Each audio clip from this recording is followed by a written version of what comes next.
Okay, today we're going to deal with the slope, and let's look at some homework.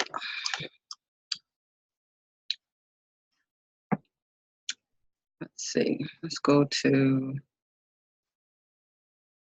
let's see, I have one open, let me find it.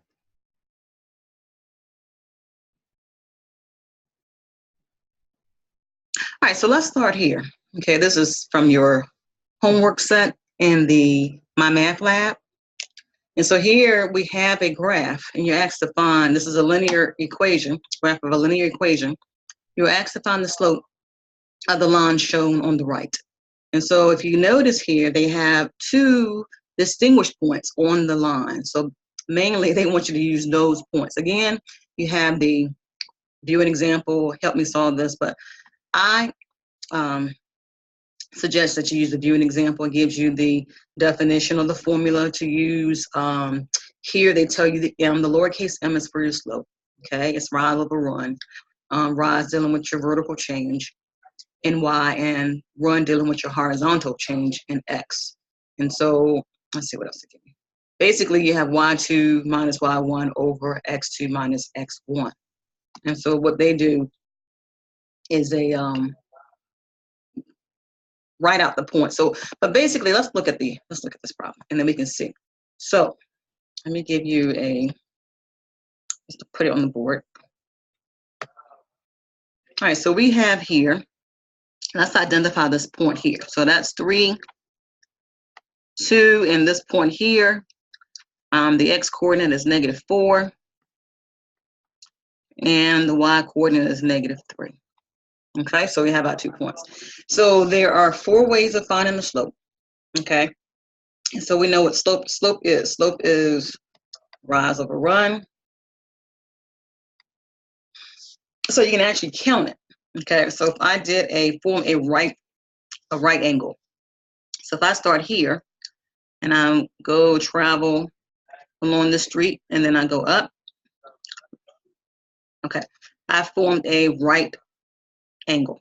All right, so I went to the right, which is a positive movement, and I went up, which is a positive movement.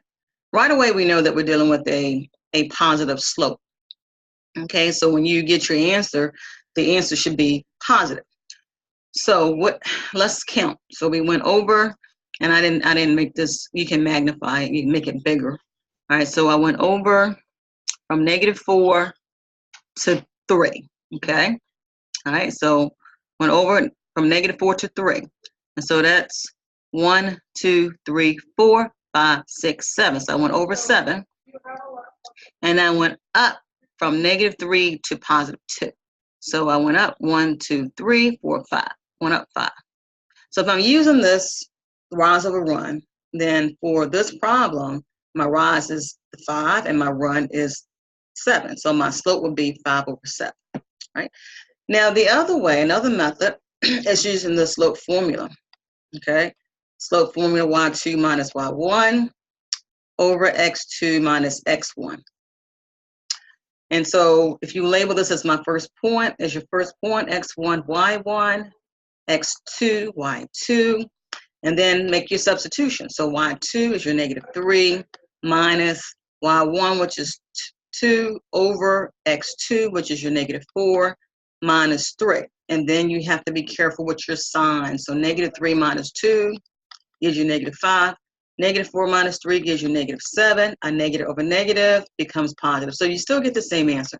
So those are 2 methods, okay? 2 methods on how to find the slope, okay? So those are just 2. Now you have, there are 2 other ones, but for this problem here, we don't have an equation yet. So if we had an equation, we could use the slope y-intercept form, or we can use the standard form to find the slope. So for these two methods will work. Use rise over run or use the slope formula. I hope this helps. Finding the slope. And so here you would click that it does have a slope, and then you would put in your 5 over 7, and then you'll check your answer. Okay, good job. All right, and for this one here, finding the slope, you have 2 points. Either you could plot the points and do the rise over run, or you can use the slope formula, y2 minus y1 over x2 minus x1. Just make sure you simplify your fraction to simplest terms.